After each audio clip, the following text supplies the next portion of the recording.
আর ঘুমাতে হবে রাতে। রাতের ঘুম স্বাস্থ্যের জন্য ভালো, রাতের ঘুম স্বাস্থ্যের জন্য ভালো। দিনের ঘুম, বিশেষ করে সকালবেলার ঘুম স্বাস্থ্যের জন্য ভয়ঙ্কর খারাপ। সুবাহ কে হাওয়া হাজার বিমারিও কি দাওয়া। সকালের যে নির্মল বাতাস, আপনি যদি ঘুমান তাহলে সেই বাতাস থেকে আপনি মাহরুম হবেন। বিদায় এই সময়টাতে কাজে লাগতে হবে, কাজ করতে হবে, জিন্দিগিতে বরকত চাইলে। চেষ্টা করবো তো ইনশাআল্লাহ। আর সকালের সবচেয়ে বড় কাজ, অন্য কোনোটা করতে পারেন বা না পারেন, সবচেয়ে বড় কাজ হলো ফজর নামাজ আদায় করা।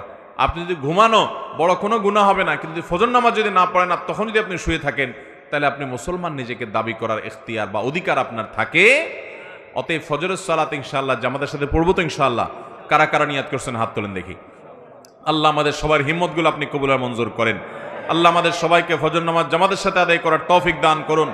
আল্লাহ মৃত্যু পর্যন্ত ফজর নামাজের জামাতে হাজির হওয়ার তৌফিক দান করুন। জাযাকুমুল্লাহু খায়রা ওয়া আখিরু দাওয়ানা আলহামদুলিল্লাহি রাব্বিল আলামিন।